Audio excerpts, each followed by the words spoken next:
Alright, I just want to give a little intro to this video. This is the Florida Flywheeler Show from 2024. This is our 5th year going to the show. And every year I go, I see new stuff and new old stuff, you might want to say. Just a fabulous show, and I want to share it with you. And I just want to kind of fast forward through some of the stuff that we experienced. That's when we came in that day. The week, several days before the show, I had a big old rainstorm. And so we had a little bit of an ordeal getting into the campground. But we made it. They had a lot of they put down a lot of sand for us to get in. Well, actually, here's some really neat contraptions. You'll see this guy custom made this machine, half motorcycle, half lawnmower. There's another cool tractor. Oh, there's the RV. There's the part where we had to deal with getting into the campground because it's kind of soggy, and you see how much they put down some sand. You see the sand. That's how deep my tires got getting in there. So that was pretty interesting. Got some footage on that. You see RVs almost getting stuck, but everybody made it through. They just told them put the pedal to the metal. I think maybe one RV did get stuck, but they pulled them out with a tractor. Big Joe, the world's largest plow, is right there. It was pretty cool. All the antique tractors, getting them fired up for the going on the parade. This is something new. This contraption was trying to get this big giant gear and this pulley that's offset. You got all these different cables pulling it. This is something new they just installed this year, and it's to illustrate how, I guess, in some places where they used to have one stationary giant engine, and they'd have this giant wheel and all these cables, and these cables would run off different directions for maybe up to a mile to power different, I guess, oil wells and pumps and different pieces of machinery. But that way you could have one engine but power multiple pieces. Thought that was pretty interesting. I kind of did a walkthrough on it. There's the big giant snow engine. It's an absolutely huge machine, like 3-foot diameter pistons. Pretty cool machine. This fella, he gave me a tour of this very unique engine. We went through the whole engine step by step, how it works, how you start it, the oiling system, the cooling system. Very interesting. He let me ask him a lot of questions. This guy had all kinds of old tractors, 1938 Sears. You'd order these, I think, out of the Sears catalog for maybe $400, and they'd deliver them to you. He had all kinds of unique machines, big old trailer full of antique equipment, old air compressors made from T-model engines. Had a unique vehicle, too, that he had kind of that vehicle there, custom made. It's kind of half truck, half RV, half vans. Even got a hot tub in the back of it. He showed me that a little bit. That was pretty cool. This guy's got the steam engine. We went through a lot of detail. He showed me all the parts of it, how they fired up when it's cold, and the machine work, parts he had to make for it. He's a machinist. And there's a lot of people that are retired that come down and maintain this old equipment and keep it going. He made that wheel there, that big giant drive pulley for the sawmill. He made that himself. Went through all the pieces, parts. He showed me what it's like starting it up and getting it going. I thought that was pretty interesting. And the pressures that they run, they have to kind of detune or lower the pressures on these old machines. They used to normally run about 140 psi. Now they run them about 100 psi on the steam pressure because to keep everything safe. Some experts, I think it's 400 or 600 weight oil. It's steam oil, really thick, heavy-duty stuff. That was pretty unique. Oh, this is the beast. I got to drive this thing. Very incredible. Big, giant 2-stroke engine. And someone had put this on a big truck chassis and just created all kinds of unique things on it to make it operate. You got a pony motor to get it started. And I drove out a little bit. And we went step by step, all the pieces, parts, how it works. What else did we come across? A rock crusher. There it is. There's this rock crusher. I got up real close to. Showed you how they used to crush rock back in the day, from I guess maybe back in the 1930s. Old rock crusher, and they had tractor pulls, lawnmower pulls.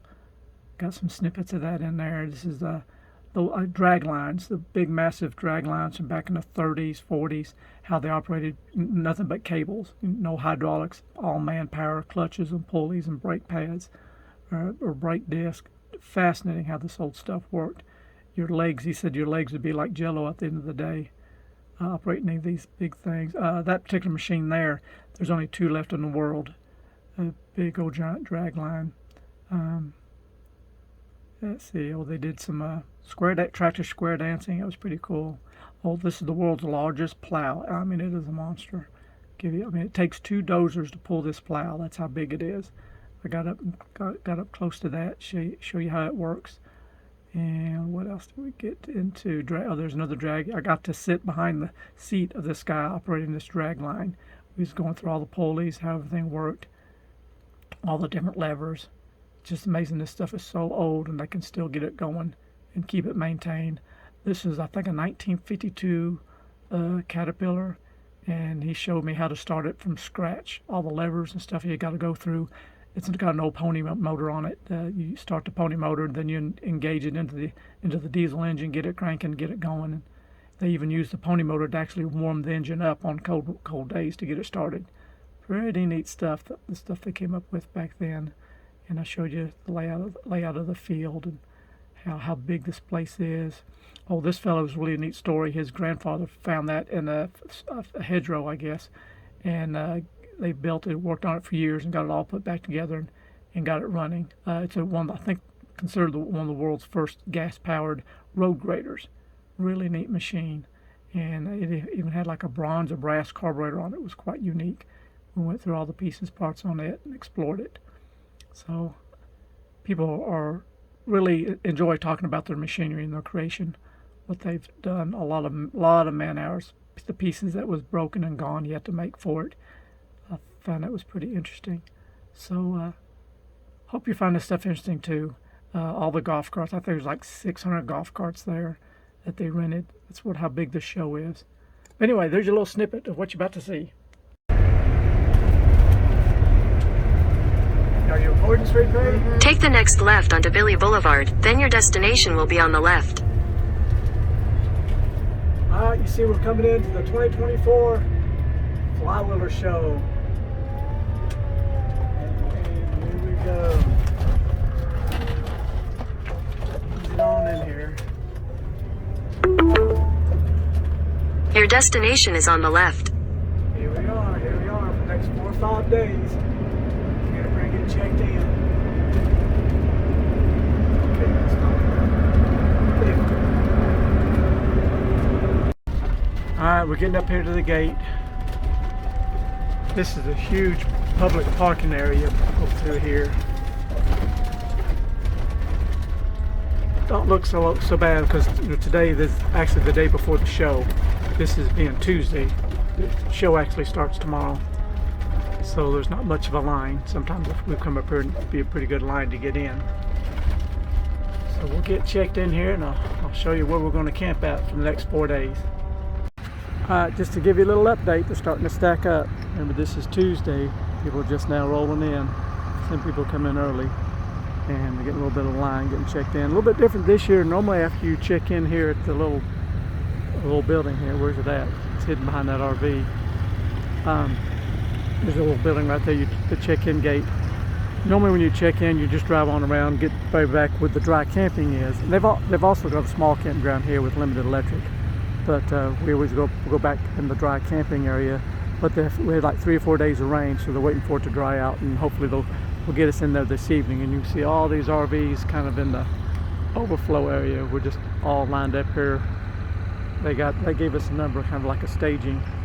So hopefully later this afternoon they'll start rolling us in there so we can get set up at the dry camping area. They're just waiting for some of the roads to dry out. Now that is a trailer. Look how long that thing is.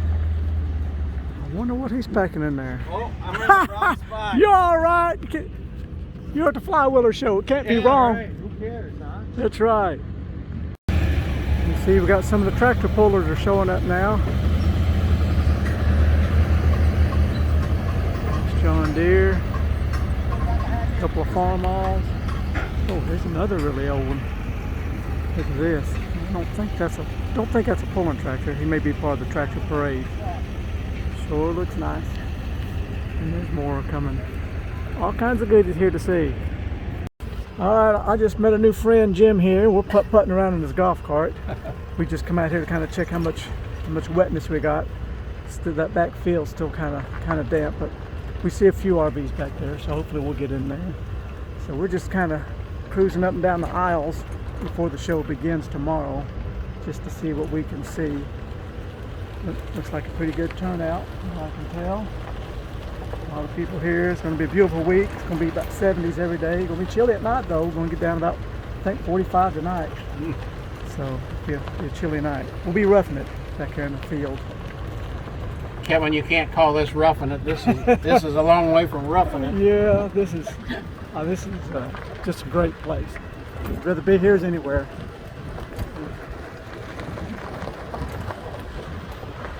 Engines.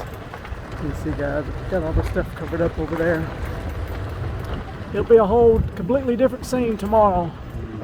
You won't be able to get up and down these streets. It'll be a madhouse. There's your modified lawnmower as a two-seater, old case tractor. It's a harness. Yeah. Sweetheart. Old case 220. I've rebuilt many engines on those old case tractors back in the day. Good old Kohler engine. Bore it out 10, 20, 30 over. And just keep it going. And look at all these goodies. Yeah, somebody worked all year getting ready to bring them back to the show. Yeah, somebody put in a lot of hours building all that stuff. Man. And how long does it take to set up? And how do you pack all that stuff? How big of a trailer? I mean, does it all fit in that one trailer? I don't know. I don't think it fit all in that one box truck. Awful lot of work. A lot of stuff. Tools.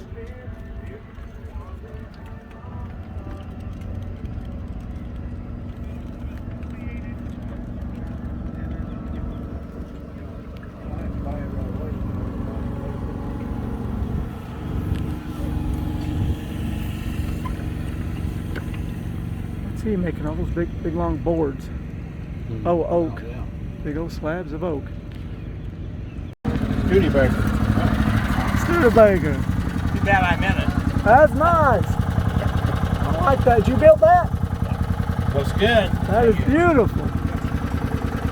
That's a lot of work. What's the engine you got in it? Yeah, 12 horse versus track. A Briggs, yeah. Doing the job. Yeah. What's the? I've had it all over the country. Really? Yeah. How long have you had it? How long did you build it? About 15 years ago. Really? Yeah. Wow. What are the wheels from? Botaco. A Botaco. Wow. I think there's about a 62. That is. And they're all bent, all four of them. And that's when I was a kid. That was the front wheels. You always landed on the front wheels, see? Well, that's awesome. How long did it take you to build it? About 3 months. Wow. Well, it's held up well. Yeah. Well, it only took about a month, but I had all kinds of bullshit that's coming over. You know what I mean? Always. Love it. Just love it. Look at the sea of golf carts. They'll be renting out tomorrow. That is a bunch.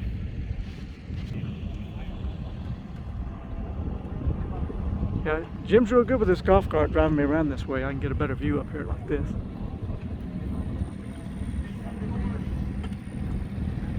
Well, isn't that cute? A little Alice Chalmers with a bucket on it. Can't say I've ever seen that before. Don't know if it's a factory item or custom made.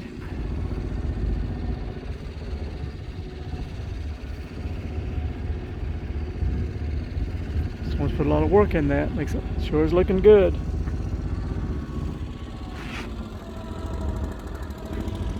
Nice, nice. Another unique contraption. Don't know what it is, but I like it. It's different. So it is now 6 o'clock. We finally got into place. I probably got here about 30 minutes ago. But if you see, let me zoom up for you. See way up there, they put in a bunch of sand because it's a little soggy right there. And you can see I was slipping in the slide and getting through. Look how deep it came up on my tires. But I just put the pedal to the metal. That 8.1 came on through. So we didn't get stuck, but I was beginning to think we was going to there just for a minute. Hello, Sweet Pea. You what? What are you looking at? What are you pointing at? Come here. No. Get them coming in. Huh? Get them coming in. Get who? Show me. Who's coming in? I can't see you. That's all right. Oh, you goofy goober. Who am I looking for? Oh, she's been watching people come and slip. She says they'll come in, she watch them wiggle back and forth, getting through the sand. So she finds that entertaining. Silly girl. Oh, check this out. It's getting pretty deep here in spots. Wow. All right. Some more entertainment. All right, here it comes. Put the pedal to the metal.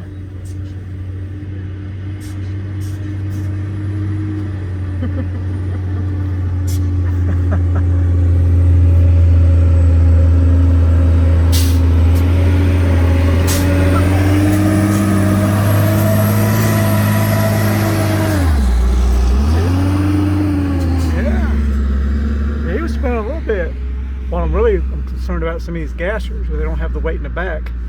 That big diesel pusher, you got all that weight in the rear. He's got a big old trailer here too. Look how many is lined up coming in. Awesome. Okay, here comes the gasser. He's pulling a big trailer too. Got a big trailer too. Oh, there's that big guy right here. Get ready to bail, sweet pea, if he comes our way. Give it gas. This is like watching tractor pulls. This is like some RV pull. He's doing it really good. Oh. Yeah, man, he had no problem at all. He must have a lot of weight on that trailer, giving him a lot of tongue weight. He had a lot piled up on his Next one up, look at this long trailer. triple axle. Oh, I remember, I caught that one when you came in earlier today. Caught my eye. Yes. Holy moly. This should be No interesting. problem. No problem. He'll As be long all as that is, it's probably got some super weight and he's got dualies on the rear. right. Yes, he's fine. Yeah, He's fine. He's good. no problem. We need a stopwatch, honey, to time these. Oh man, no problem at all. Oh wow. Look at that. The GMC.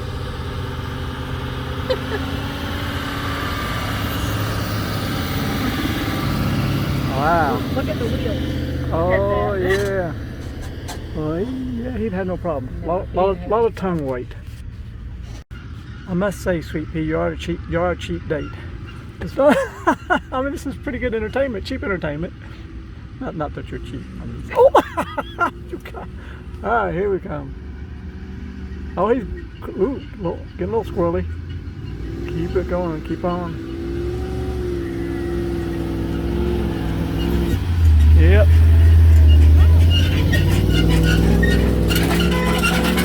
Yay, he made it. That was a she driving. Oh, it's a woman driving? Yes. Awesome. Ha! Ha! There you go. See? Good. Ouch! She loves to grab those hairs in the back of my neck. Woo, that hurts. Okay, so I just spoke to this vendor. I mentioned this earlier at the start of the video as we went by all this stuff, how they got it here. So he got here, this is Tuesday night, he got here yesterday morning, and he has 2 trucks, and all this stuff is packed in 2 trucks. Let me show you. I said, man, you're a good packer. He says it's wedged in. He says it's a heck of a job. All this stuff came from Mexico, and I think he's got like 3 friends, or maybe 4 down in Mexico, that make all this stuff. They're always welding, tinkering, painting, making all these different items. So there's the other trailer. So those 2 cargo trailers gets all that stuff down here. That's some impressive packing, I'm telling you.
So I walked up on this thing. I said, what in the world's going on? I didn't know what was happening. And starting to figure it out. We got a cable going down through here, going down through a pulley, going underground. Well, someone's really went to some work to put all this together, ain't they?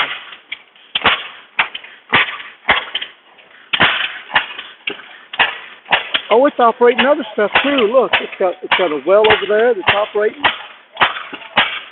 Check that out.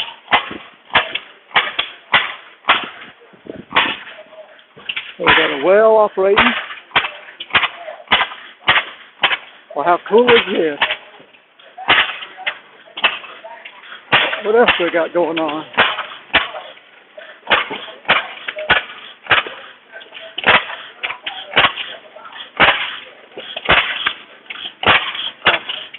Let's just keep walking around. I keep seeing more and more stuff.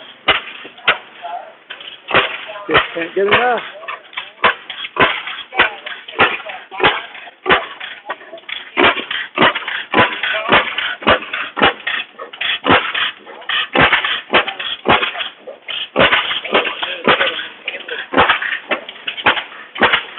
He's a huffing and a puffing.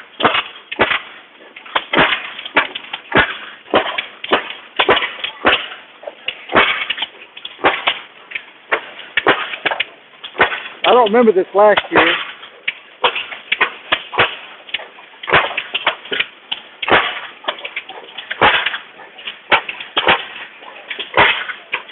Just keep adding different things. All these engines over here running. Great stuff. This is great stuff.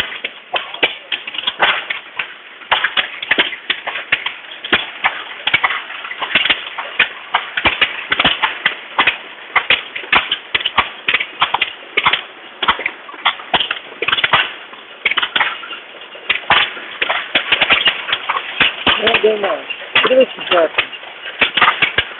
Well, look at the little puppy dog.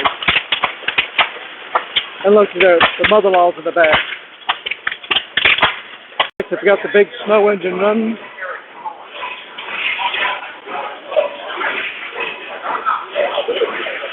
You're okay.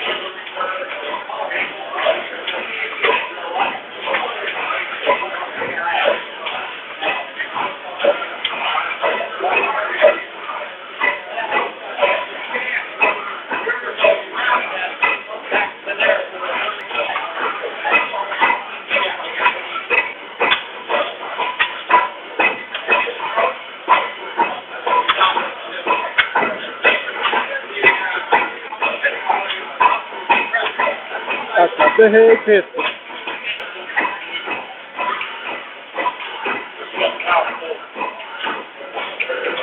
Look at that massive thing.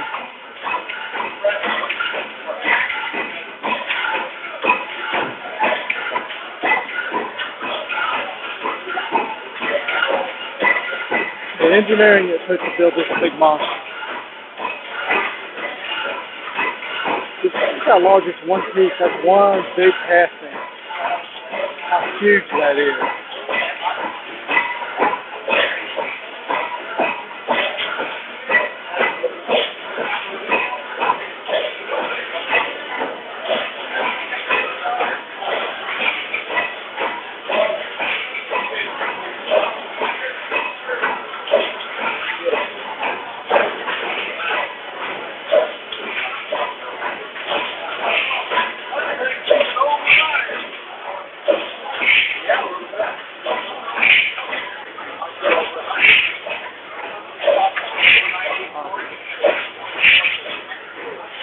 And if you want to know what the exhaust sounds like, there's the exhaust.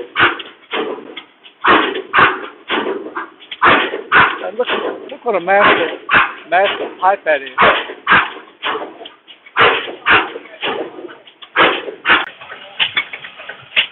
All right, so tell me again, this is up and when 19 what? It's made about 1919. It's the mogul. The industrial line of International Harvester. It's a 4-horse, but that's 4 draft horse. 4 draft horse. It's a side shaft engine. Mm-hmm. The rear of the side shaft is running the fuel pump. Here's fuel pump, It comes up and it runs the lubricator, lubricator. pumping oil into the piston and both of the mains. Okay, so the center one is the piston drip, Yeah. and then the mains. And which gets more oil, the mains? No. You count the drops. One drip on each side for the main, three for the piston. Okay, now I'm looking at the piston right now. I see no drops of oil. Oh, there it It went. doesn't come all the time. Oh, I see. It's being pumped. Oh, I see it now. I see it working now. I'm trying Down to get here is your crankcase breather. Oh, It's kind of okay. like a gas regulator. Oh, okay. It only lets oil and air out, Out. Okay. nothing in. So Check there's- valve. Yeah. So you maintain a crankcase vacuum. Yeah. Because most of these engines, you see the crankshaft spinning. Mm-hmm. This is filled up. And you said that was used like in dusty conditions and stuff. Yeah, bale and hay and so Oh. on. So the side shaft comes forward and it runs the governor. The governor's enclosed. There's weights in here flying around. To speed the engine up, you would grab this collar, Oh. the big nut, and it would increase the spring tension and speed the engine up. You can speed it up on the run, but you have to shut it down to slow it down, because you can't do this fast enough. Oh, I see. It comes forward, and this is your decompression Yep. for starting. Move that Brings forward. an extra lobe in. It flips that exhaust valve. It comes forward, it runs both the intake and the exhaust.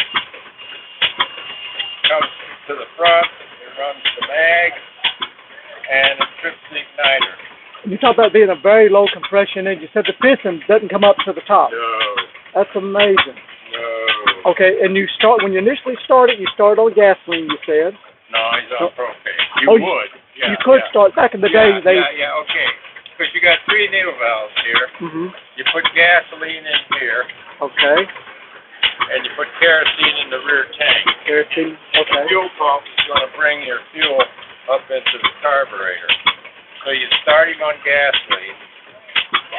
You start opening your kerosene and closing your gasoline until you're completely changed over to kerosene. Then when you engage your clutch and bring him under load for whatever you're going to do, you open the water.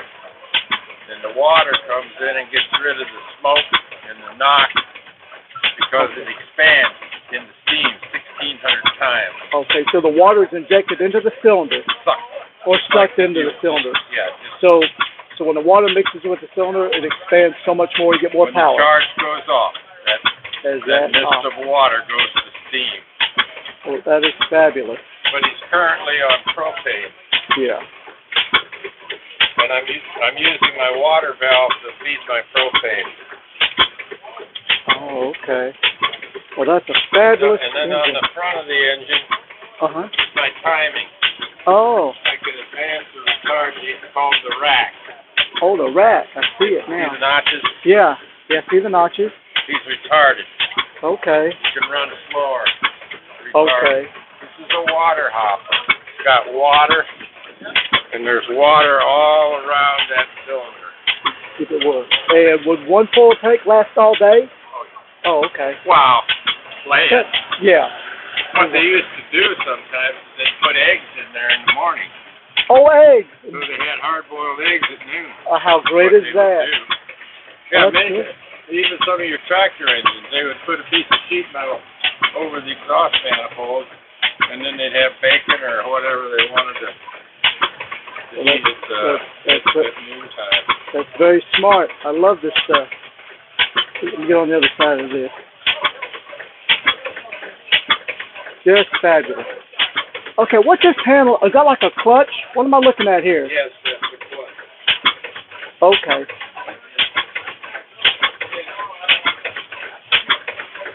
Currently disengaged. Oh, okay. To engage it, now he's engaged. Oh, okay. It's like a set of brake shoes in there. Wow, that's neat. He's disengaged in case something goes wrong. Oh, I see. Well, that's fabulous. Well, thank you for your time and explaining everything to me. That's really a work of art. If we don't give you something in return, you might not come back. Oh, this is my 5th year. I can't get enough. I always come back.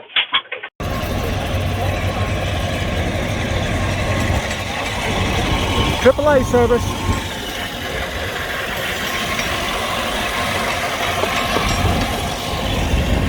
That's one way to get towed home. Steering column go across the top, Okay. and then down.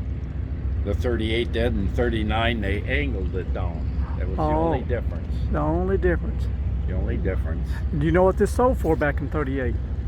That was, I got the paperwork there, $495 for a complete tractor. For a complete tractor. They could deliver it to your door.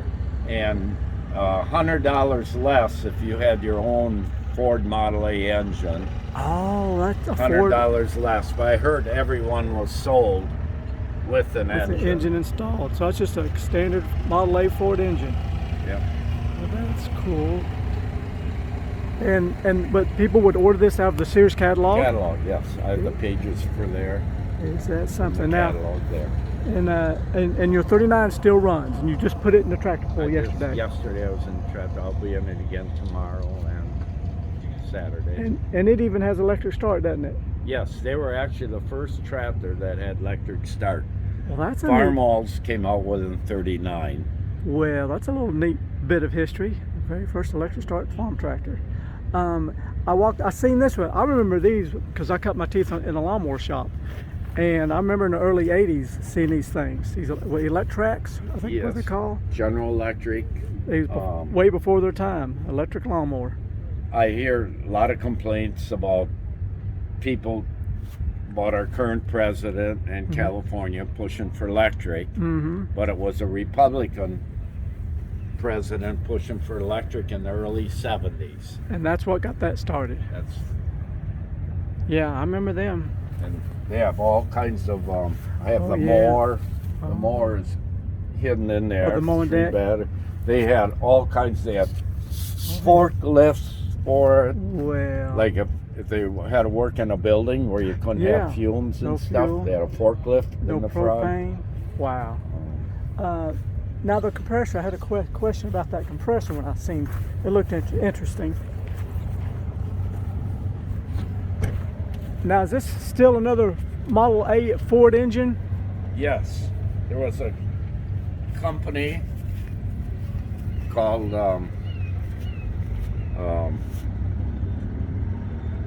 what's the name of it now?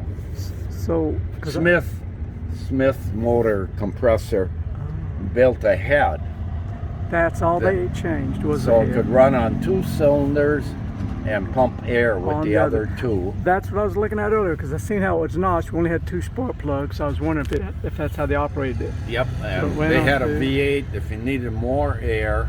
This was enough to handle a air hammer, Oh, okay. but if you needed more air than that, they had a V8 engine. I think it was a 302 Ford V8 engine. You could convert it over to run on 4 cylinders and pump air Oh, with pump 4. a whole lot more. That's how cool is it. Now, the word economy, I also remember some Power King tractors, but they had the word economy also. Was that a common name for farm tractors? Those are garden tractors, a company that was called Economy. Yeah. Nothing to do with this. Nothing. That was Sears called it Economy because they were like half price of what other tractors were being sold for. Okay, okay. $495. $495. Complete tractor. They delivered that. Well, I guess it come back then. It would come on On the railroad. On the railroad. Okay. Delivered to your Delivered city to your or house. town. That was somebody's pride and joy at one time, wasn't it? Yeah. You imagine that just come off the train all nice and shiny and new. They built 500 of them. Wow. And 500 of them. And how many do you own? I have 19 of them. 19. But I'm not buying any more. No I have more, enough huh? of them. At least nowadays we know they're not going to a junkyard or scrapped out. Yeah. Okay, now this is a little bit different. This cute little one here with a Briggs & Stratton engine on it. Yes. Before 39, it was actually a walk behind. 39, they added front wheels to it. Oh, is that the Bradley? Was it called a David Bradley or something Well, like that? Sears bought out David Bradley or that company too, but they I did see. have. I remember But that. these were called Yes. handymans. Handyman. You walk behind it, big handlebars, Yep. and they just added a front end to Yeah, it. and they had the engine. motor back further, Yeah. but and then here's pictures of it. Okay, now you've been around all this stuff a long time. I noticed when I look at some of these pulleys, some of them have like a bevel top to them. They're rounded, and some are flat. So what's the V8. purpose? Well, these first ones, if you had just about everything back then, it had to be on a flat belt, like a saw Okay. and stuff like that. So they wanted it that they couldn't. You could take this belt off and then have a saw blades out in front. Okay. And later ones had the grooved V A V belt. V belts. Now, but am I right when I see some of these pulleys? It looks like they're like beveled on top, or they just wore down maybe over the years. Could be too. Maybe that's what I'm seeing. Yeah. I didn't know if they purposely made that way or if it helped track the belt or what. Old cast iron Briggs and Stratton engine. Well, that's really neat stuff. Yeah, I'm those glad. were built in Wisconsin. The Yeah. engines were. Well, I'm glad you're keeping the history alive. And you now, I know I seen it where you took it to Alaska. Did you take this Yes. whole trailer to Alaska? No, they want me to, but I've been just taking one tractor, and I'll be Okay. going up there this year Okay. again. And what is Every your other year. and what is your weight on this thing? This whole Weighs about 20,000 pounds. 20,000 pounds, and you pull it with that. Is that correct? Yeah, it used to be a Wow. 2002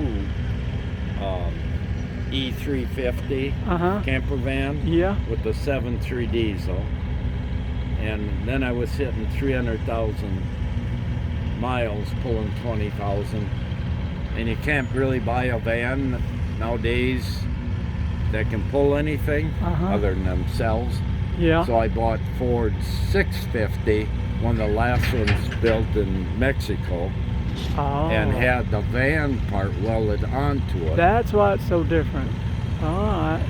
So you got all set up as a camper. You got refrigerator Yes. and everything in there. Refrigerator, I got a hot tub in the back. Oh, A sweet. lot of people don't believe it. Oh well, I could see why. Let's check it out.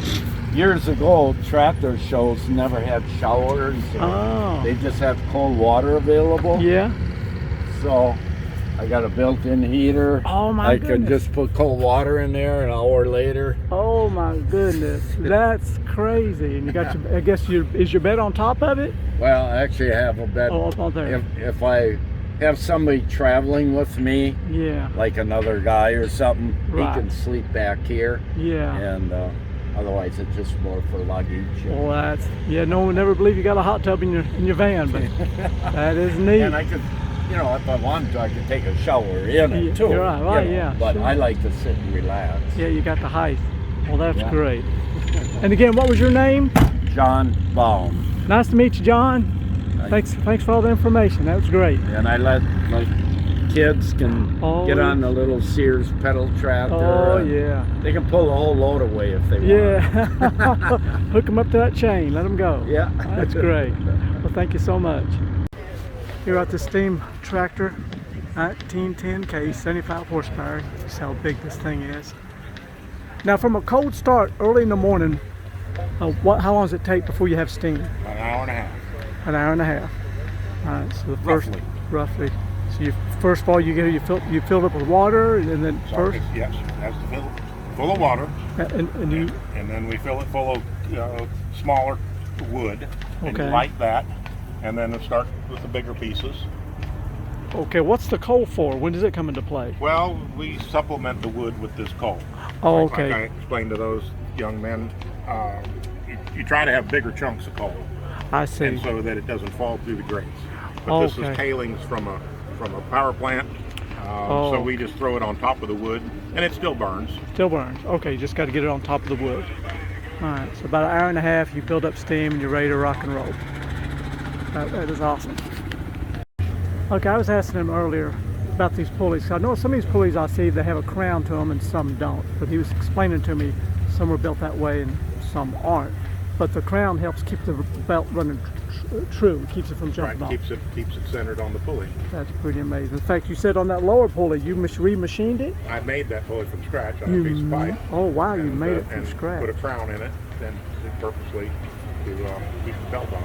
Well, I gotta get a closer look at that. Yeah. So here's this pulley he made from scratch.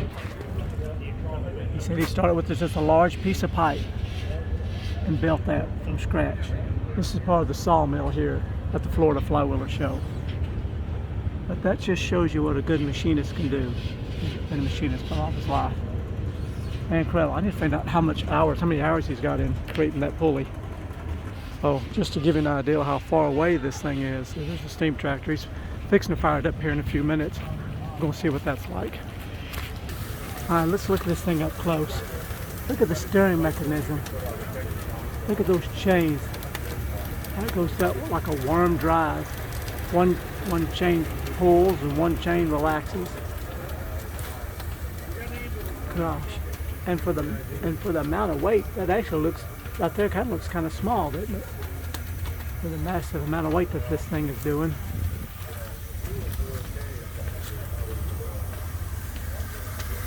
Early 1900s technology, still going. But we gotta have some of those things to do the other way. You ever come off? They're all good. Matter of fact, I was looking for steam oil. Didn't know who to ask, but I knew the cattail found it. See the governor up top?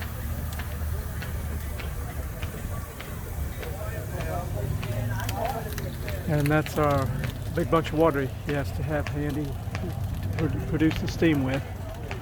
All right, so I went down there and looked at that fabulous pulley that you made. So how long did it take you to machine that? How many hours you got in that thing? Oh, just a few. Is that right? Wow. I got a CNC pattern cutter I made the hubs with. Oh, okay. And I machined them round, and I machined the pulley, and then I welded it all together. That's awesome. Into the mouth of the beast. Okay, so it's about 4 foot deep in the firebox. Oh. Now, how do you get the ashes out? You got a shaker or something? No, they fall through the grate, and then if you look in front, there's a little trap door, and you drag them out with a like a hoe. Okay. Now, how often you got to do that? I do it every morning. Every morning. Okay. Well, of course, while everything's nice and cool. Yeah, it's over there by the shingle mill. Yeah. Where's that? Just right there, just on the other side. So, is that a bucket of sand? Has it got a purpose? Yeah, I just had it here. I had some oil spill, and That's the oil's orb. I see what you mean. That makes sense. Now I don't see a gauge. So what do you look for when you see a cold start? way up there. Uh-huh. See the gauge? You can climb up there. Oh, there it is. Oh, okay. Oh, now I see the gauge. Zoom in. All right. So on a cold start, because you got 0 psi, what pressure do you need before you can start working? 100 pounds. You need 100 pounds of, okay. And time-wise, you say it takes about an hour and a half? About an hour and a half. An hour and a half. Okay. Depends on what kind of wood you got, and you know, there's a lot of variables. Okay, so I've seen the firebox. Where's the roof of the firebox end at? Is it like halfway? Yeah, it's that. Well, those row of rivets. Oh, okay. Okay. That's where the firebox ends. That's yes. Okay, and then above that, there's all the tubes. Oh, is there no, water? the tubes are on the other end of the firebox. Okay. Above here is stay bolts that hold that plate where you know that they're tie bolts, and they tie from here to the all the way to the front. The front. Okay, so what's in this area here? Water. Water's all here. Water and steam space. Water and steam spaces here. Okay, all right. Trying to get that in my head. What's where? What's the most pressure? Is there a limit? Well, the relief valve opens just a little over 100 pounds, like 110, 115. Okay. So you got the sweet So spot. that's the safety valve. That's it won't ever build more than that without it venting. Okay, but if you build, but now you're wasting steam. Yeah. So you don't want to do that. No. That's where you got that sweet spot. You're trying to. That's where you want to be, and it's a little tough because the boiler was derated. All these antique boilers were derated to 100 pounds. Normally they were 140 from the factory. Oh, so I now see. then you had 40 pounds you could play with back and forth, and it wasn't so critical. here now, we want to try to keep 100 pounds minimum, and Okay. then our relief valve goes off at 115, so we're really balancing a small envelope. So when we're chugging along with the sawmill, you're tossing wood in like every couple of minutes? Yeah. Okay, and you got to just try to keep that steady Yeah, pace? it's kind of steady, And and, you then when keep our the pressure. pressure gets too high, we put some more water in. All the cold water will bring it back down. That's right. Oh, And okay. you have to keep water in it anyway, but so you kind of want that work in your favor, not to your disadvantage. Okay, so how the water, you pump it in? I'm trying to get, how does the water get, because it's not gravity fed, is it? No, it has a real neat piece of engineering, which is that injector right there. Okay, what's I'm looking Right, at this? right there. See That's the injector. cold water line going in Okay, here. cold water line. And then the steam valve is up on top. I see it. Okay. And then the outlet is that pipe behind it. I see. Okay. And then it has a drain here. Okay. And what happens is when you open up that steam valve, you Yeah. open up the water, and when the cold water hits the hot steam, the steam condenses and shrinks in size 1,500 times. Creating low So pressure. it makes room for the water.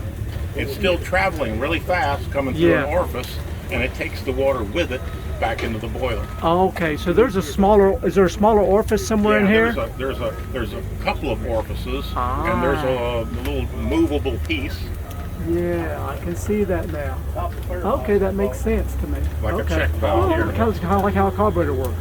Deal with Well, low pressure, except you're dealing with It's but you're dealing with kind of, but the reduction of area of the steam Yeah. is the key. reduction of steam. Awesome. And this is 1900 technology. Isn't that good stuff? I don't know when it was patented, but the story I heard was it was such a hard to believe piece Yeah. that the patent office made them prove it Prove it before works. they would issue a patent. Wow. Ain't that something? All right, so he's going to show us the operation, how they get water in What there. we'll do is we'll open the water valve, That's the cold side, cold water water. coming in. then we'll open the steam, Open the steam, and you can see, and you hear it. and there, here it picked it up. So it sucked that water out of there, and now it's pushing. You can hear it hissing. Yep, It's pushing that water and condensed steam back into the boiler. back into the boiler. And it's coming from that big tank right there with no water pump. No water pump. They're actually using steam pressure then- to pump water. Right. And then when you reverse it, we'll shut the steam off, and then we'll close our water and set You go got it again. done. And we have two of them, Oh, so you have redundancy. oh, So this is exactly the same as this one. This one's drawn out of the tank underneath us, oh. right there. There's about 250 gallons Oh, under I here. see. Yeah, so if you're out in the farm, you need to carry water Yeah, with you. Yeah, and Yeah. you know, depending on what you're doing. But this one works the same way. Here to pick up. So now it's sucking the water out of there, up into here. Going up. Okay, steam's coming in. That cold water is hitting that steam, and it forces it through this orifice and out that way. Just amazing. Good stuff.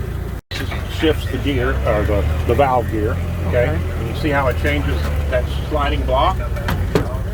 You get up here. Okay, sliding out. See how that moves back and forth? Yes. Well, that changes the valve timing. Okay. Okay, so this is 20 degrees in one way of center, Uh-huh. and this is 20 degrees the other way, and that allows the engine to run the other direction. Oh. That's how you reverse. Reverse this. Okay. Okay. Okay, this one opens the throttle. Okay, and then this one engages the clutch. Oh, wow. Okay, Now, what kind of clutching material is there, or is it? white oak. Oh, it's wood. Wood is the clutch material. I machine those. A gentleman that collects these things in Illinois. But those look worn to me. I'm gonna send you some wood.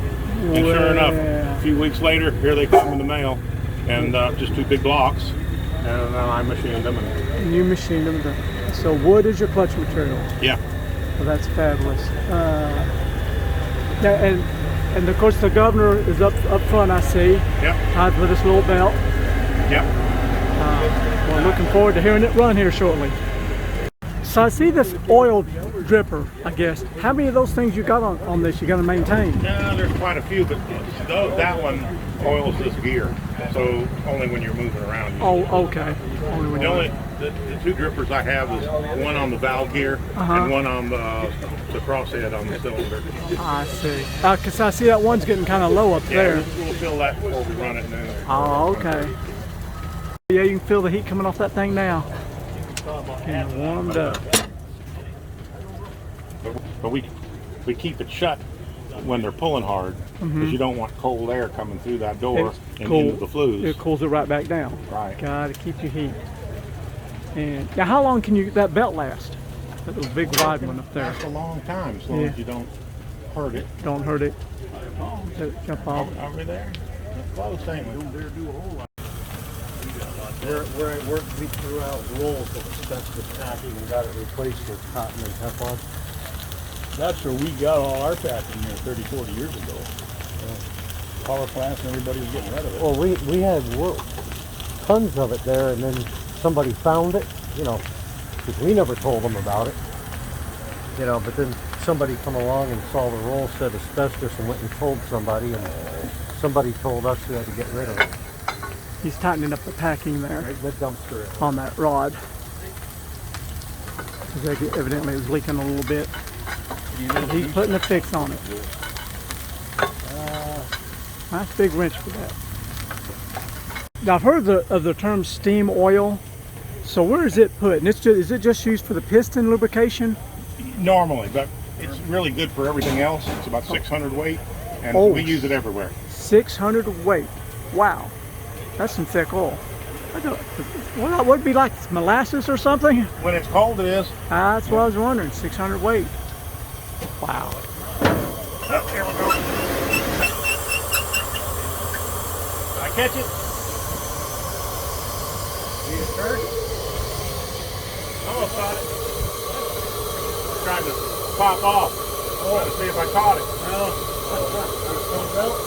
think you got it. Yeah, you can pull it a little bit. I am on center. Okay, let's make it go. You just pull the bottom, it's easier. I think he's releasing some pressure. He said the Popeye fly was about to go. Yeah, you go ahead.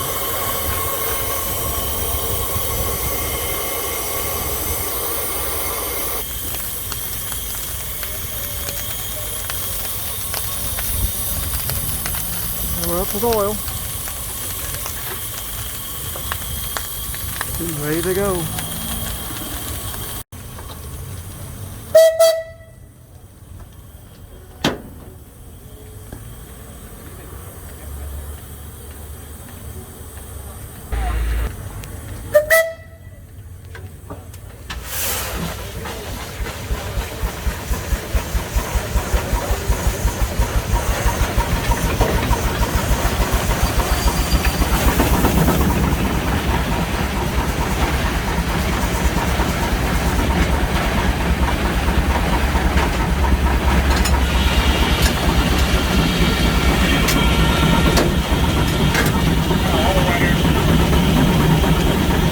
Can you tell the difference when they're cutting?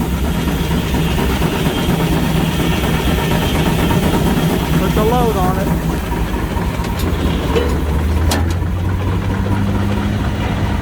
Keeping the fire going.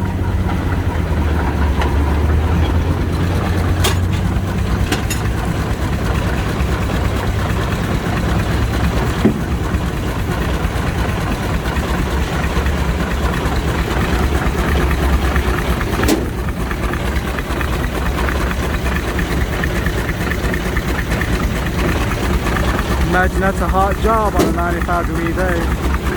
Luckily, it's just a 73-degree day here in Florida. Beautiful weather.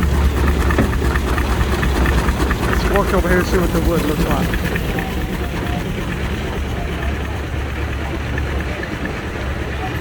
All right.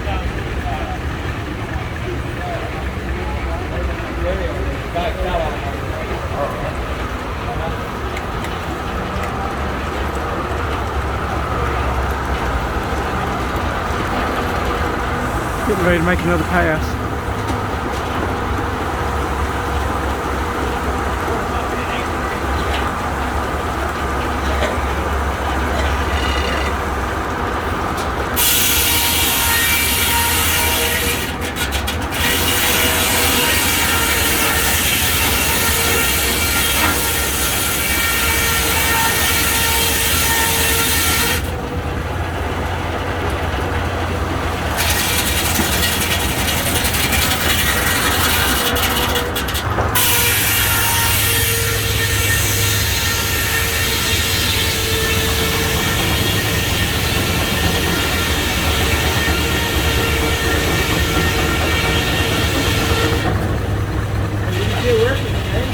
see the big difference when he starts making a hard cut. It really labors that steam engine.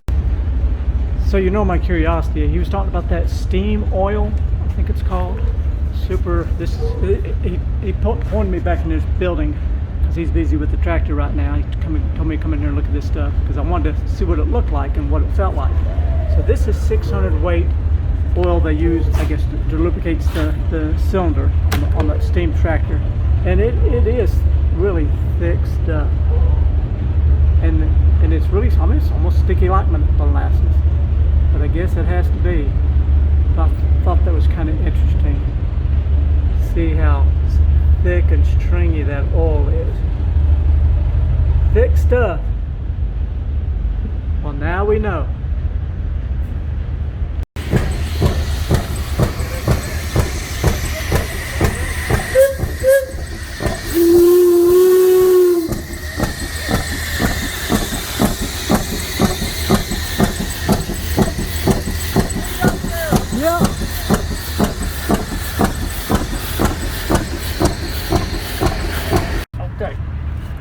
I'm here with Steve, and this is his creation. He calls it the Beast, and this has a big giant two-stroke engine. Hello, Kevin, Steve. welcome to Florida Flywheelers in Central Florida. We love the Florida Flywheelers. This makes my 5th year, and I keep seeing wonderful creations like this every year I come. Always something new to look at. So how does this machine work? What's the history? First of all, this is a Cooper Bessemer oil-filled engine. You can see the Cooper Bessemer. I see it.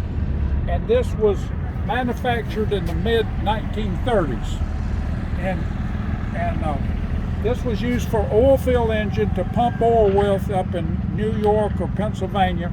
And when the oil fields dried up, a genius took it off of the big concrete pedestal and put it on a Ford big truck, 2-ton truck frame.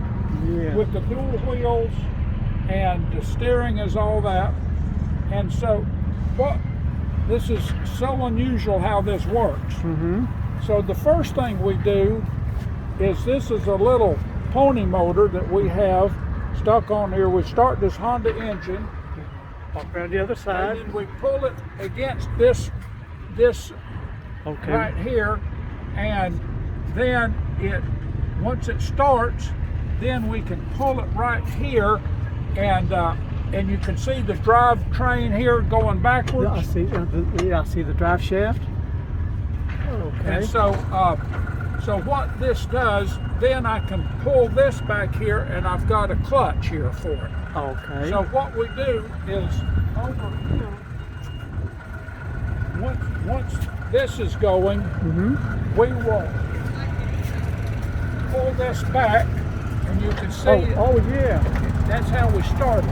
One. And in the meantime, we have a lubricator here, which is direct dripping the oil on this, and it's one cylinder. Look how big that cylinder is. It's massive. And this is about a 32 horsepower engine. And it's a two-stroke. Two-stroke. And with these big flywheels, then what that does, it's got the inertia to keep it going. And so then I have rigged up some whistles here that's not on steam, it's on a compression stroke. Okay. I can get it to blow. We'll try that in a little bit. And so I just had this in the parade, and I was pulling this Galleon horse-drawn road grader, which was used to, back in the 19-teens and 20s. You look at this. See the Galleon Iron Works, Galleon, Ohio. Isn't that something? So the man would sit here handling probably 2 or 3 horses. And then another man would be here running the road grader. With those big wheels raising things up and down, pitch. You can see how it raises them up. Wow. And lowers it down. Wow. And so that would be a lot. That'd be a long day riding that thing. Well, it certainly Can you would. imagine? But this would be on forces at the time. Yeah, at the time. And so, would you like me to crank it up? Yeah, let's see. Now, okay, when it was in the oil field, how would they start it? Okay, it was. They would probably start it on air, Oh. And once it gets going, they would leave it running 24/7 because the natural gas from the oil field would be fed in here, and it would run nonstop off the oil wells. Okay. And they would have a central tank keeping it cool. Uh-huh. And so this would run 24/7 for years or months. Wow. Until the oil wells were done. And then what about the oilers? How often would that be topped off? Okay, the you drippers? put oil in here, and you see these lines? Yeah. They come and drip on Okay. the crank, on the piston rod, and here's the crank, which is grease. Oh. But all of these are dripping, so there's no oil bath. It's just a constant drip onto the piston and these slides and a big crank here. Oh yeah, massive crank. That is cool. Now, what's the type of oil you use to drip on it? Just regular motor oil. It's regular motor. It don't need to be that steam oil because you're not dealing with steam. Right. That's So, right. Would you like to start it now? Sure. Okay, what we're going to do, we're going to turn this to on. Now come around here, Okay. and we're going to start this. We're going to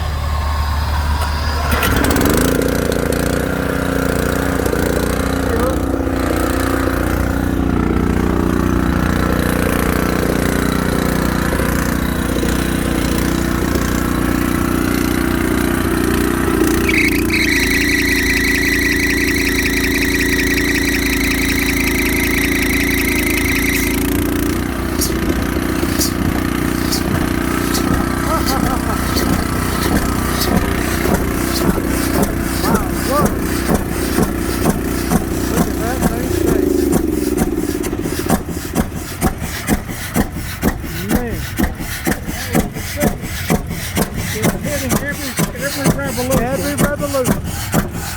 And it does have a governor on here. Yeah. I have added a compression whistle. Okay. So what we do is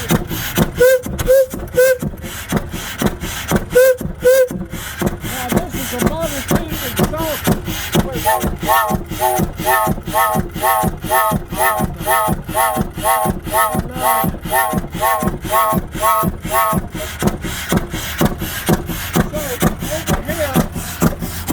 This is an emergency stop. Oh yeah. You pull the cord off the spark plug. That's right. And what you don't want to do, it's a sleep deprivation device. Yeah. If you're up here and when you hit this, it will wake you up. It'll wake you up if you need it. Yeah. So, I mean, we have all kinds of add-ons to this. Safety features. Safety features. That is wonderful. Over here, you know what that's for? That's an oiler, yeah, for a muffler bearing. I see. And sometimes when it's full, it'll make smoke rings, by the way. Oh, okay. Okay. So we got the muffler bearing cover.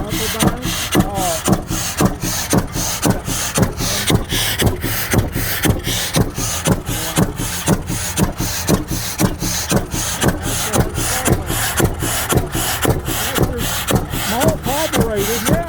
But this is only 32 horsepower. Now, I would let you drive this if you'd like. Wow. That'll be something. So yeah. Can you see the red light? Yeah, I got you. Okay.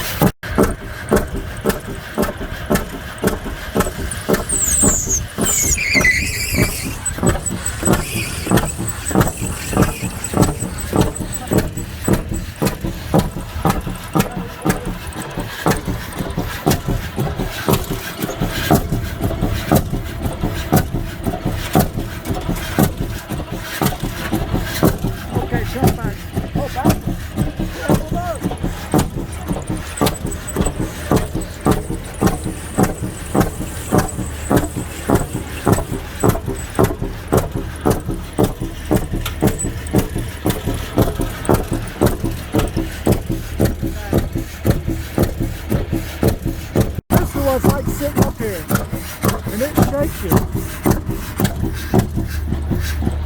What a fabulous machine. Good boy. I call that an e-ticket ride. Okay. Oh, this one?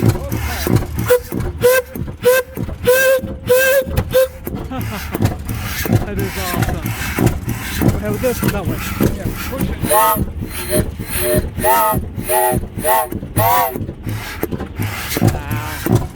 What a day, what a day.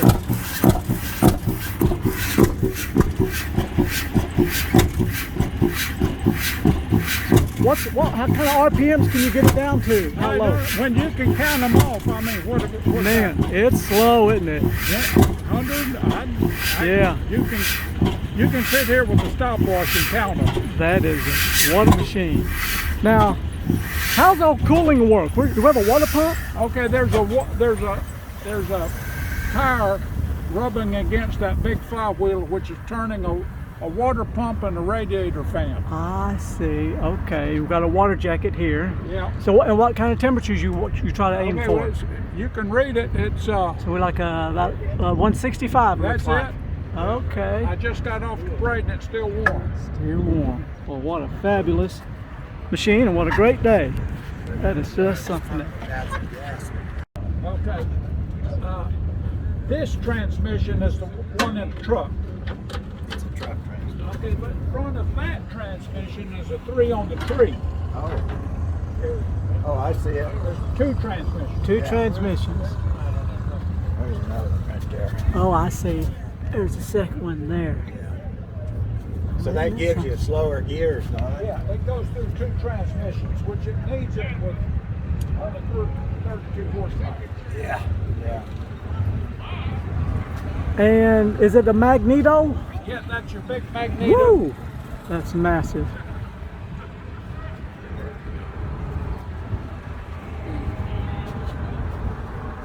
Hello, Steve. Don't tell me you already broke it. I was poking around. I happened to see a little well break down here. He didn't know about that, but he said he's going to take care of that when he gets back home. But you can see how the frame is distorted there, and it's just this massive weight. You can see how the other side here is still good. What an incredible machine. And he let me take it for a little drive. That was pretty cool. Really nice of him. But this is just one of the many fabulous things you can see here at the Florida Flywheel Show. And I'm going to try to feature some more items like this. These one-of-a-kind machines that you won't see anywhere else. Get back here. All right. See it all in its glory. My kind of day, my kind of day. How to put on some steam engine balls, ball weights, rigged it up to where, and you see, this is actually, you see, going to the throttle. Yeah. It does work a little bit. Yeah. And so, That's I usually override it, but it does. I think it would actually work. Now, is this it's like a one-way check valve? Is that what I'm seeing here? Yes. Is that a pin? Yes. So, because it's 2-stroke. Yeah, So and think about this. On your compression stroke, it'd be Yeah. blowing it right yeah. back out on top of it. It's got to seal off. It's got to seal off. Okay. As well as this oil check valve. It drips on there, and it's got a little check valve. A ball and spring? So it sucks it in and then closes on the compression. So the oil won't blow out. Yeah. And then you said when you fill this up with oil, you get smoke rings out of it? Yeah, Get the oil. because it's dumping it right down into the exhaust pipe. Yeah, I've seen some of those tractors do that. Maybe they shoot them up way high, the smoke rings. And the fact this is not a hit and miss engine. This is a 2-stroke. A 2-stroke. Completely different. For the other ones, then you said you had hit and miss engines, then you had 4 strokes. 4 strokes, yeah. So I need to get like 4, all of them side by side and explain the differences. How much does this weigh? Probably about 4,000 pounds, couple of tons or more.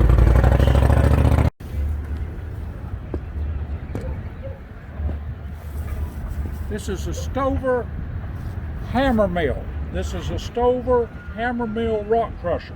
Okay. And it's got the elevator, and this takes most lime rock would be making lime rock grade lime rock for putting on agriculture.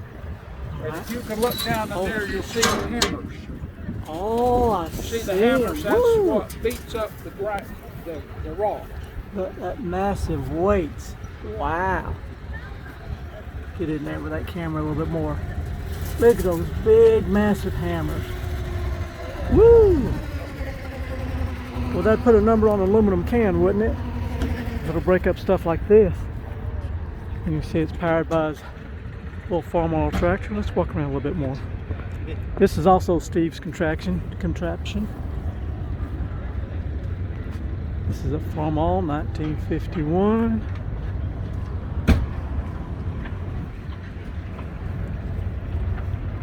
Nice long belt.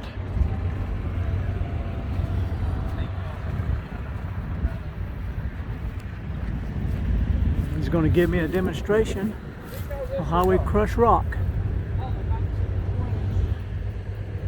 I think he said this is from back in the 1920s. This is how they would crush rock. Or is it limestone? Wow, look how fine that is. Gosh. Impressive. Alright, so he's going to fire this up in a minute. We'll see what's going to happen. Farm oil. 1951 farm oil. He's about to give us some power. Crush us some rock.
fields to bring the pH up. Oh, wow. So that would be amazing.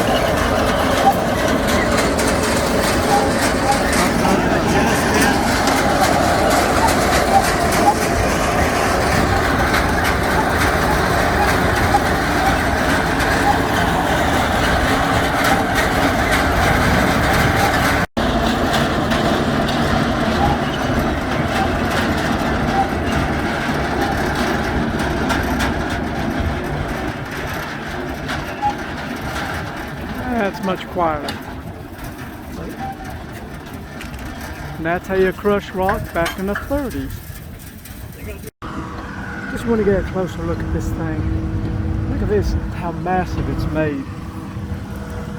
This is like quarter-inch plate steel. You got this massive, heavy flywheel. It keeps itself going. Those huge bearings, big oil caps. These are big, these large. Looks like these are made out of cast, large castings. You know, this thing's almost 100 years old and still works. And then inside, let's turn the light on this phone, see if we can't see better.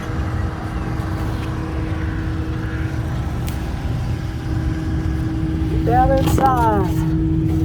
Alright, see that big old heavy weight? And you can see the pins. There's 2 pins, so I guess if it gets a big old chunk, it can fly back out of the way, come back around, hit it again. They rotate it.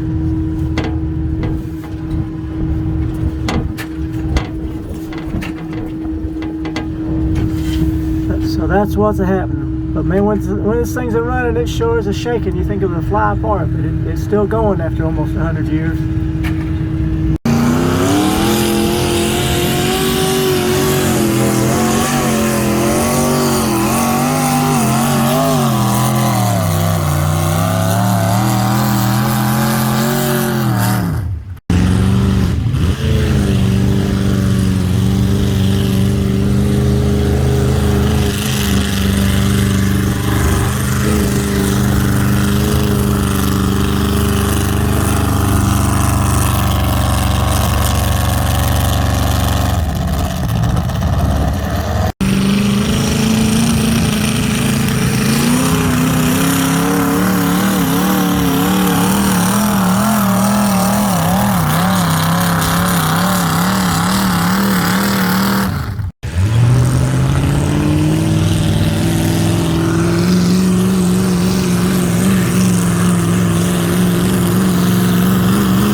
back there. Pretty good for 1939.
spinning right here this is called the machine deck. Okay. And this is your draw works. This is your clutch band here, this green band. That's spinning, that's hooked to the motor. When the motor's running, this is turning. So is this directly connected to the Directly engine? connected to the motor. It seems to go incredibly slow even though the engine's running. Well, it's geared down. Wow. The faster I run the engine, the faster the band will spin. But it runs through a bunch of gears and reduction. This is for our drag rope for our bucket. This piece here is our drum. That's what the cable wraps around. This is the brake band. So when we want to draw the bucket in, we pull this. Let me lift it up out of the dirt.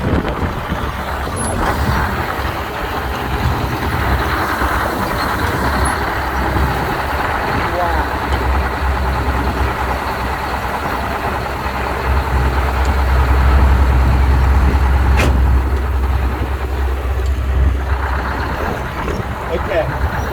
When we want to bring that bucket into us to load it, we engage the clutch, which is this green band. Now the drum is turning with the clutch, so it's winding the rope in. Now the bucket's coming closer.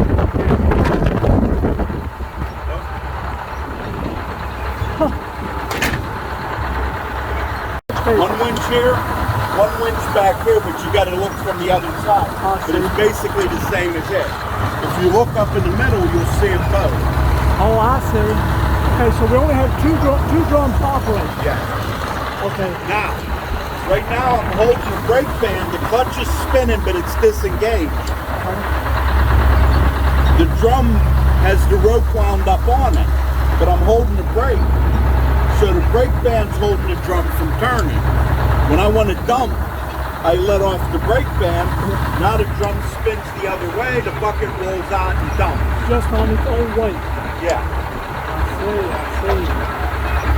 And the rotation still works on this thing? Yeah. As old as This it is swing. Swing. Yeah. Oh, okay, here we go. After all these years, I forgot, what year did you tell me this is? What's that? What year is this? Late 50s, early 60s. Okay, 50s, 60s. Well older than me. And this is a Detroit diesel. Is this a two-stroke? 371 Detroit diesel, two-stroke. Two-stroke engine. Still humming away. That's incredible. It's just wonderful. I'm gonna jump off and get some video back here, get the full picture.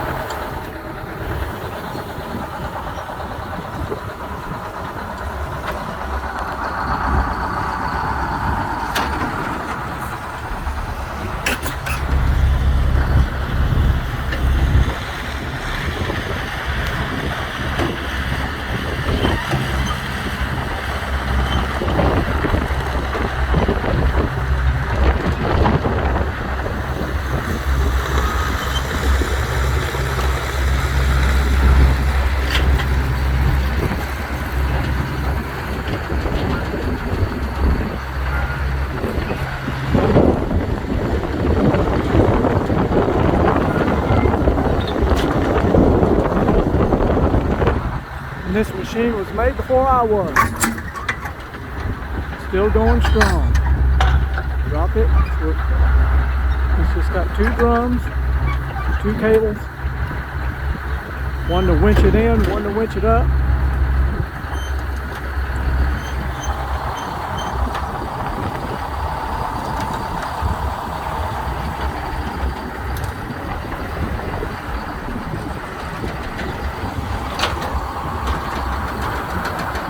Fabulous old technology still going.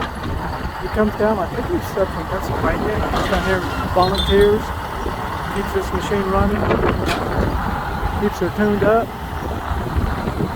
And all the railroad tracks welded to the back for counterbalance. And the big rollers underneath.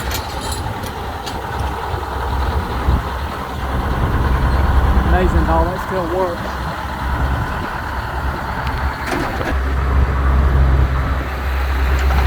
And you also notice the Florida water table. You don't have to dig down very deep. You got water. Well, you got maybe 3 feet and you hit water. A lot of sand.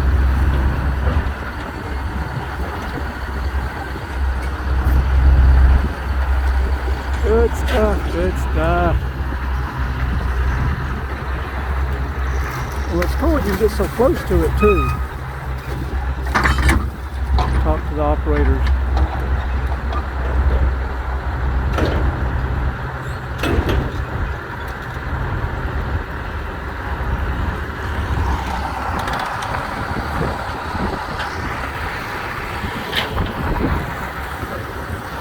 There we go. That's how that works.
Check out this monstrosity of a machine.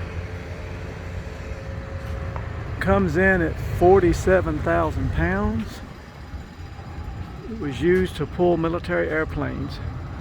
And I talked to a fellow that says the story is on this machine, the guy bought it at an auction.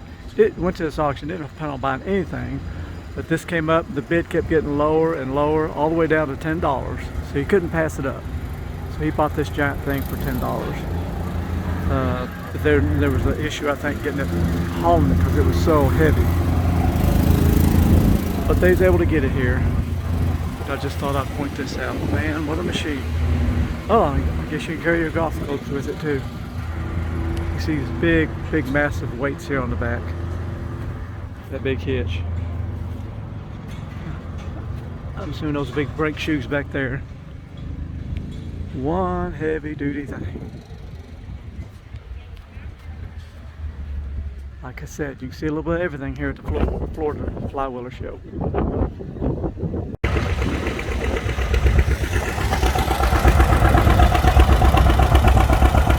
This is something called the Tractor Square Dance.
Do-si-do, and around we go.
That's how you do it at the Florida Flywheel Show.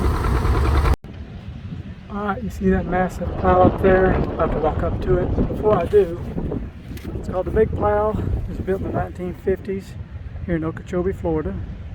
And look at it, it took 2 dozers to pull the crazy thing. D9, D6, or D8 and D7. Pretty massive outfit. So let's go take a closer look. It's pretty windy here today. Beautiful day here in Florida, at the Florida Flywheel Show. Look at this massive cloud.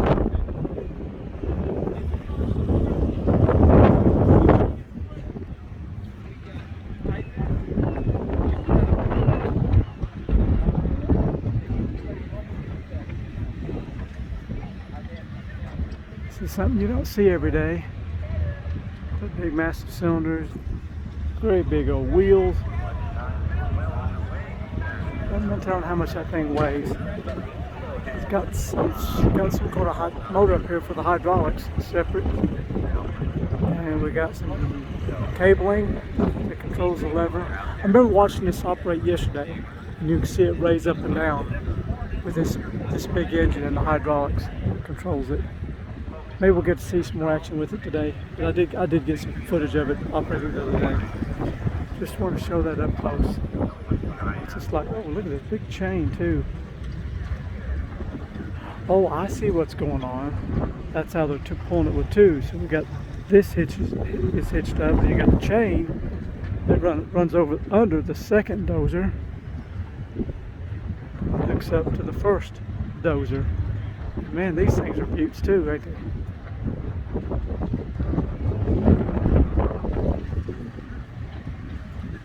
Some of these pieces you look at it, you think, well, there ain't no way them things still run, but they do. Like that old crane over there, nothing but rust. But there's 2 left in the world, and it's still operational. Pretty neat stuff what they can do around here. All these guys, a lot of volunteers, do a lot of work to keep this equipment running. Alright, well, I got Steve here with me. He's going to educate me on this giant plow. Give me some history on this thing. Okay, Kevin, what this is a huge single bottom mold board plow. It is pulled by a D8 Caterpillar dozer, crawler, and another D7. And back in the day, they would be pulled by 2 D8s. They were huge. They were first used in California to dig up the hard pan and for farming. But so they tried it in Florida. They built 2 of these and used it for turning over the brush and land clearing. But it was so inefficient that it just didn't work, so they quit trying it. But we saved one of these plows, and we'll be digging a dirt trench here and showing how deep it goes. Oh, okay, that'd be great. And it's got, what's that called? Is that called a pony motor? Yes, it's got a engine up there which runs the hydraulic, so we can pick it up and down. Now, was that original? No, this was an add-on later, but it did have its own engine to run. Oh, I see. So that lets it up and down, and it'll make a furrow about 4 feet deep. Wow. And so what we tell people, that furrow is what we use to plant our potatoes with down here. Okay, the big potato. And they're so big that we have to dig them with those drag lines. Oh, yes. We're going to see them in operation too today. So in potato season, we'll dig some for you. That's great. That's great. Okay. We'll That's see. my story, and I'm sticking to it. I believe you. So we'll see this in operation here in just a few minutes. Let's just look at this thing a little closer. Look at these massive wheels. And look at this. Here's my hand on that disc.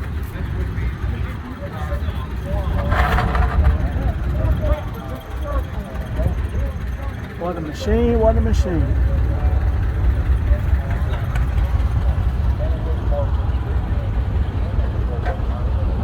Oh, look at all this weight that's up here.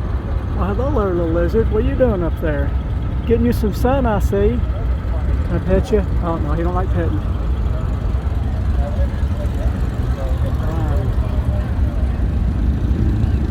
A little more. To that side.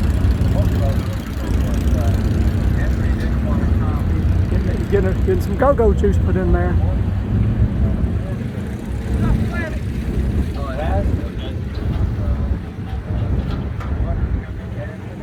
It'll give you a good scale how big this thing is when you get someone on there. Alright, we're going to fire this thing up shortly. We'll see what it does. This should be interesting. He was just explaining to me, because this maybe it's newer, it has an electric start on it. You hear it, it's up and running. But the D8 won't start. I think it's got the pony motor is out of it, or bad, or won't start. So they're going to have to use this dozer to pull this starter. To pull this dozer, and that's how they're going to start it. You know, like instead of push starting the dozer, they're going to pull start it. So that's pretty interesting. I didn't even know that was possible, but they say it is. So we're going to see how that works.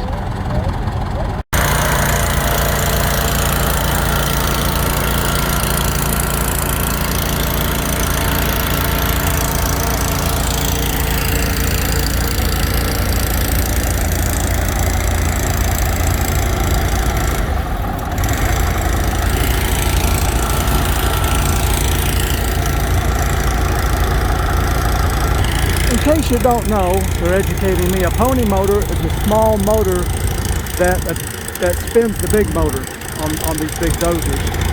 So I thought I would explain what a pony motor is.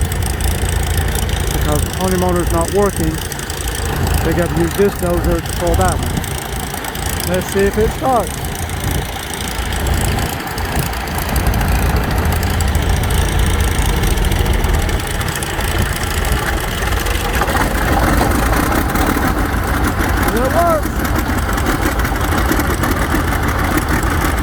Pull it about a foot, 2 foot, get fired off. How about that?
gets to the end of the line, he'll raise it up.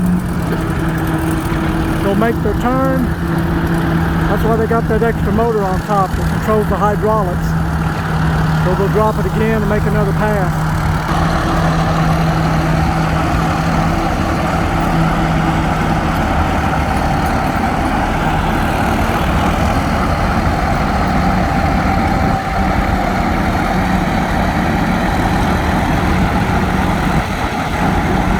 Watch when he pulls on that string. I see him pulling on it. Now it drops.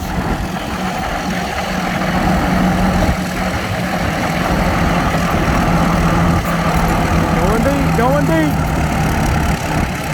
And you can hear how it pulls on them dozers. Making another pass.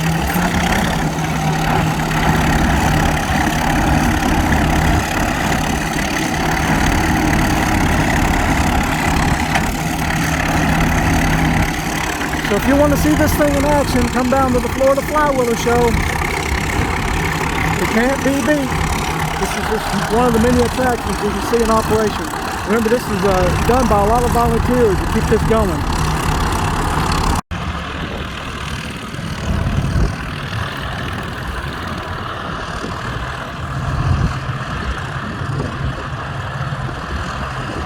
I just found out something.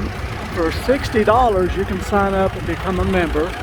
You get on the insurance and all that stuff, and with that, they'll give you some little bit of training, and you can operate any piece of equipment here. So that fella there just become a member, and he's getting on that little dozer and going to get to play with it. And you got all kinds of stuff like I didn't know that. I think I'm here for years. I didn't realize that was a thing. So if I wasn't doing all this video, I'd be on riding these things today. But I'll probably do that next year when I'm down here. I'll have more time and get out here and play with this stuff. What a great opportunity. So it looks like this fella's going to be operating a 1952 D2 Caterpillar. Been around a long time. Still humming.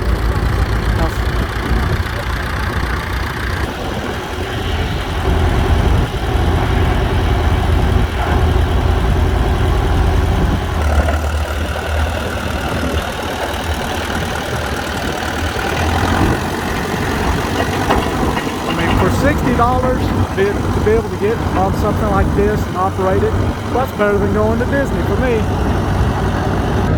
He's got his own personal big sand pile to play in.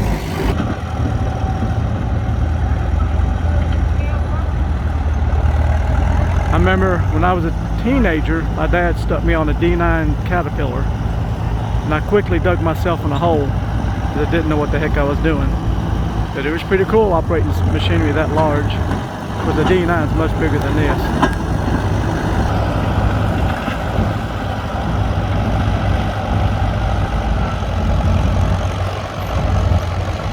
Fun, fun, fun. You can do that too. So come on down to the Florida Flywheelers and check this out. Now here. Let's look at this. This is called a drag line. This is a unit drag line. That's the name of the manufacturer unit. Okay. And this is got about a 3/4 yard bucket. And this is a drag line, and I'll demonstrate how we drag it in. And we'll with the cables and brakes. It's a very complicated machine to run, but we call it a dance. Okay. And it's really kind of fun to run, but it's how they would dig ponds and ditches. And I guess you got to be careful about not pulling the cable too tight. Too far, or it'll bind up. You bind it up, so you got. Now, what year was this manufactured? This was probably in the late 50s or 60s. 50s or 60s. All right.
Now I noticed the boom is in a fixed position. Yes, it's fixed and the whole turret turns. Okay, but there's also a cable where you could raise and lower it. Yes, and those you can pull it up at any angle. All of those are on the drum back here. You can lower the boom and pick it up the boom. Okay. So in normal operation, would this pipe be there all the time to keep it fixed? Yeah, to keep it fixed. You can adjust the tilt. Okay. And you can lower the boom at time to work on the pulleys, but it's always in a fixed position when we're running. Okay, so the winch is just there if you want to unhook it and take it to the ground. Yes. Oh, I see. This drum and cable is the drag pulls it in, and then this one is your hoist that picks it up and down. So these two work together with these three.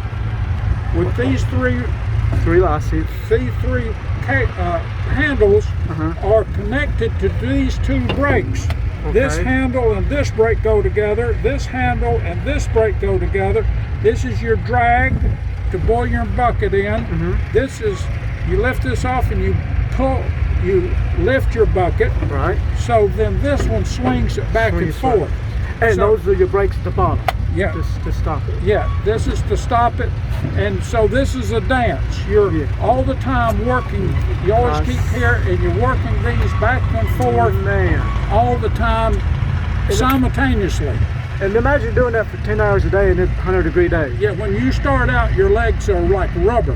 Wow. But then you learn and you develop strength. Now, Kevin, I want you to notice how much we did something very important today. We dug a hole. Yes. Then we moved the dirt over here. Then we picked up the dirt and moved it back in the hole. That's great. Now, isn't this a lot of work? I mean, we did a lot today. I know it. That's a lot. You got those, look at the big arms you got. Big guns. He's got guns. So this is, we get so much done around here. Yes, we do. And have a good time doing it. Yeah, we about worn out the sand down here. Moving the sand from one hole to another. Well, and have a great time doing it. Wonderful stuff. Can't get enough of this place. Every time I come down here, this is my 5th year, I always discover something new. Well, that's exactly. And there's always new pieces being brought in. Yeah, that's true. Or new old pieces, you might say. Yeah. Just fascinating. Well, thank you so much for the tour and being able to watch you operate this from behind your back here. Well, it's been a delight to have you here and come back again. We sure will. Okay, how do you start a 1952 D2? So what you do is, first of all, you pull decompression. You have to pull the bendix up in there to get that engaged. You throw your clutch back. Then you turn this to on, and then you set your throttle, and then come around here and you will see I will hold this in.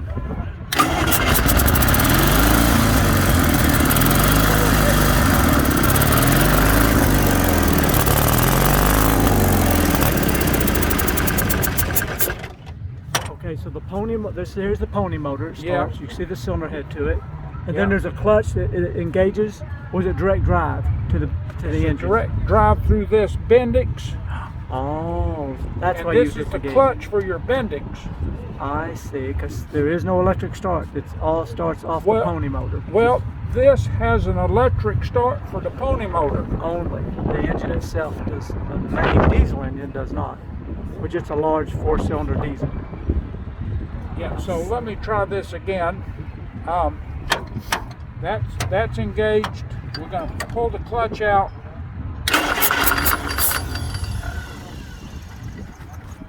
Let me set.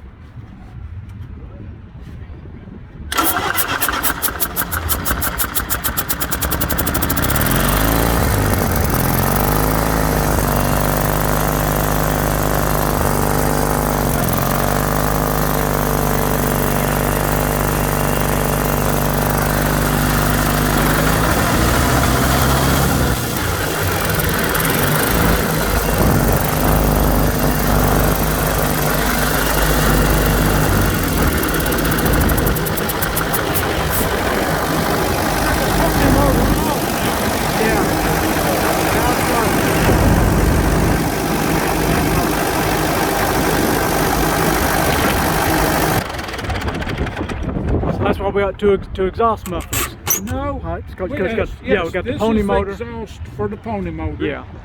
And Then which you- heats up this engine.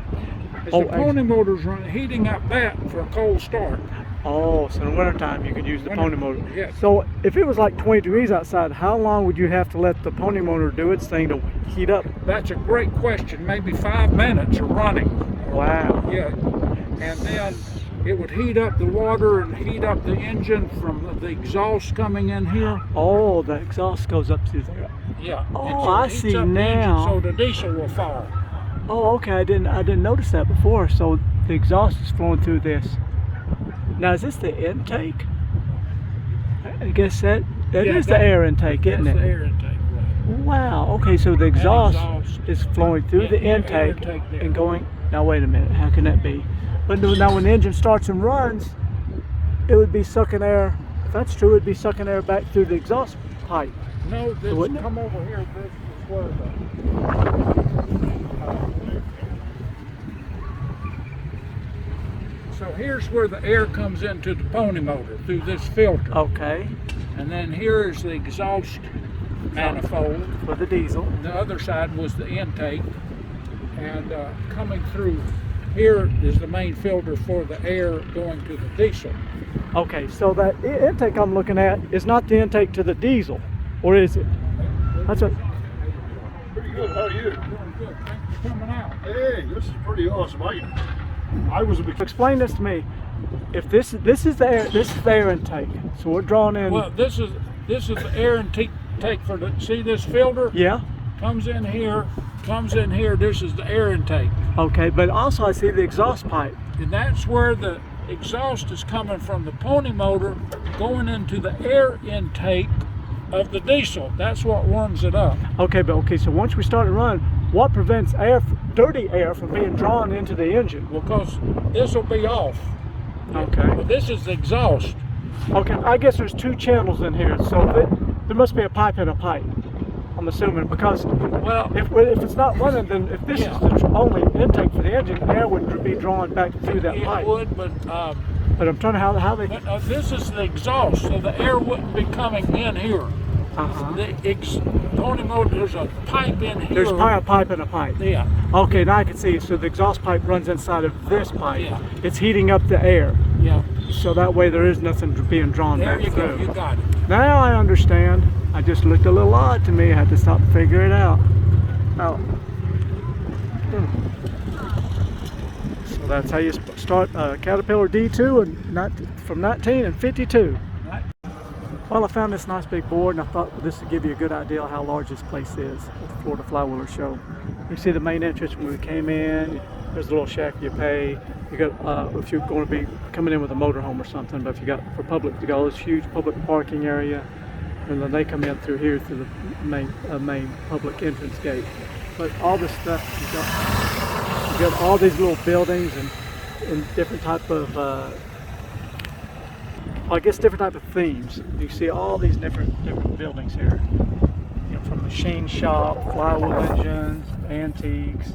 There's an old church, old school building, just tons of stuff to see here. And then you got the show field where all the vendors are with all their antique engines and stuff.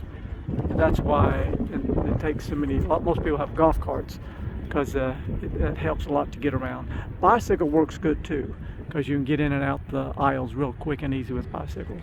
And you can see over here you got the tractor pull area. It's a lot to see and do here. That's where we come in and hang in for about 5 days to check it all out. So there you go. All right, so we're standing in front of this beautiful Alice Chalmers. It was built in 1920. And I got the owner of it here. So you've been in, your grandfather bought My this. grandfather found the tractor in a hedgerow in really rough condition around 1958 or 59. Wow. It did not have this radiator hood on it. The back wheels, it did not have the grader. Back wheels were fabricated onto it. Seat was up on top. It was a true rust color. Yeah.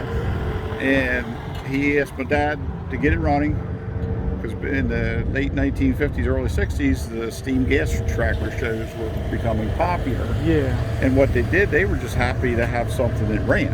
Yes. So he took an old sign and made a hood, and he took a radiator from a WD and fabricated it onto it. And they had a picture of an Alice Chalmers 612, so they tried to make it like the picture. Okay. And they did a pretty good job of it, but they didn't know what color it should have been. Right, everything's black and white. Right, black and white photos. He painted it black. Oh. Okay. So the tractor was in my family, stored away, and it would come out every now and then for special shows. I took interest in it in 1999 when we had a Gathering of the Orange in Westminster, Maryland. I'm in Carroll County, Maryland, where we live. And we got it out. I was so frustrated with trying to make it run because the carburetor was in bad shape and there just needed a whole lot of work. But we got it out for the show, and the editor of the Old Alice News looked at it and said, well, you got something special here. Yeah. A year or two later, we found out that this is actually an industrial 612 Alice Chalmers.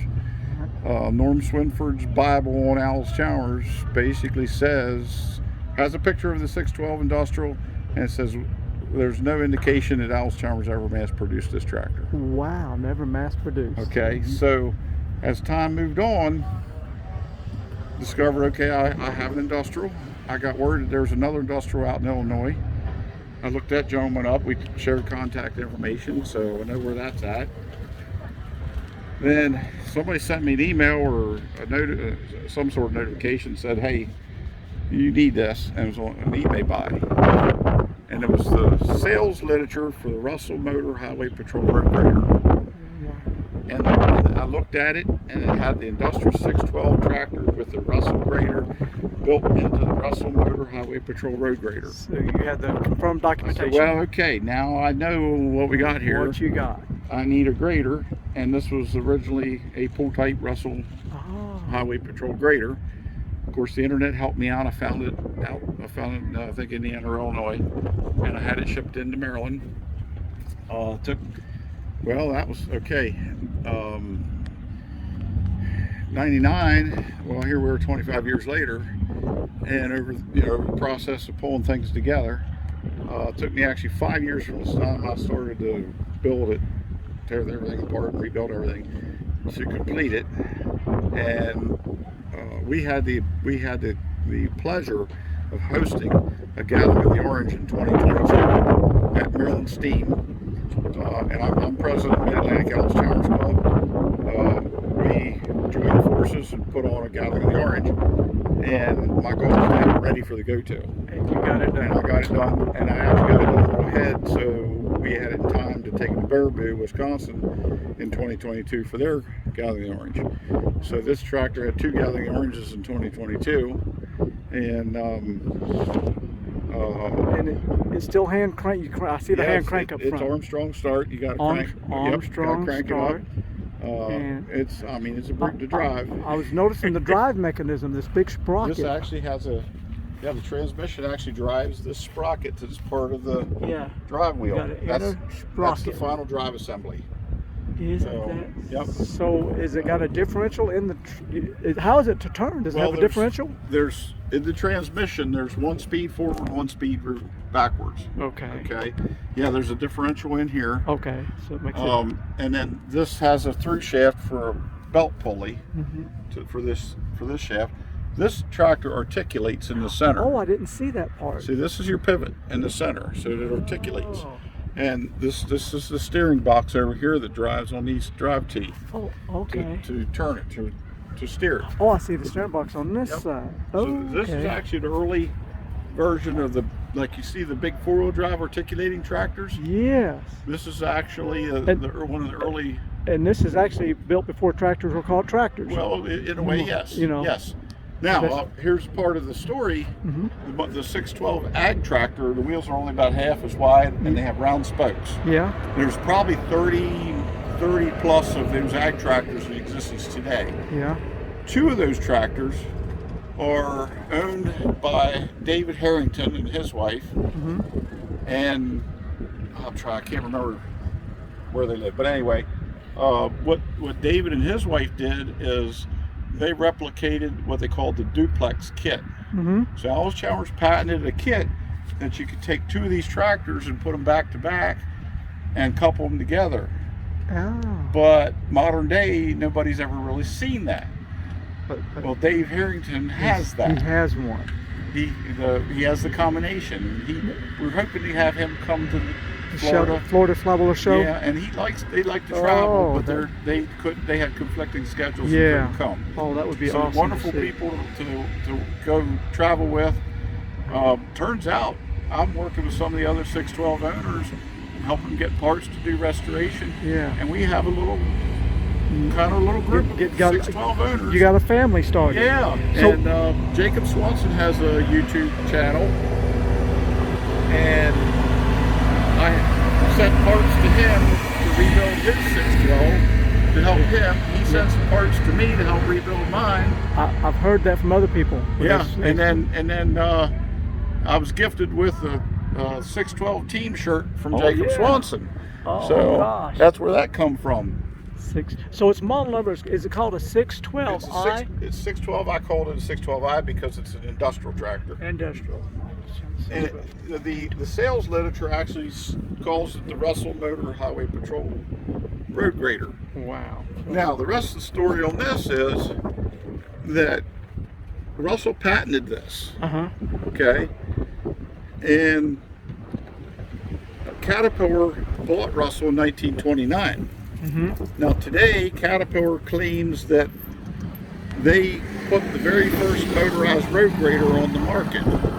Yeah. And if you look at the Caterpillar archives, it says, hey, we put the very first motorized road grader on the market, and it has a picture of this. Ain't that something? Because Russell patented that, and Caterpillar owns that. And you're fixing to fire it up, are you, to load it? Yeah, well, we're not quite ready to load it. Okay. And it's a good chance I'll winch it on the trailer because I can't drive it in there anyway. Oh, I see. But, I mean, I could, if she behaves for me. Get it fired up? I could, yeah. Just a little bit here. Okay. What's it like to start this thing? Yeah, now I've got the gas valve shut off, the impulse on the, or not the impulse, but the advance. This is the advance on the Magneto. It has the off position, on position, and then the choke, of course. That is choked. Let me set the throttle. Is that a bronze carburetor? That's a Zenith, and it is brass. Oh, brass. Yep. Wow. It's got a Zenith carburetor and a Dixie Magneto. Beautiful. The engine is a Leroy Model 2C. So it's a 4-cylinder flathead engine. Oh. And if it behaves, you might even see it run. Well, that's great. But usually the battery has to be charged pretty good to crank this thing because it likes to spin over. Okay. So, but I'll give it a shot here. Yes, it did.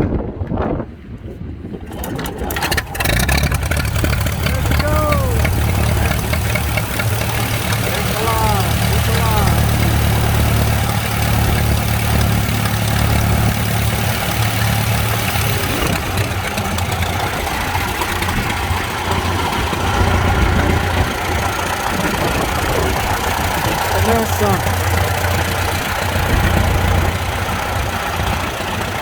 19 and 20. Still going. Wow. I noticed the spacing on the spark plugs is odd.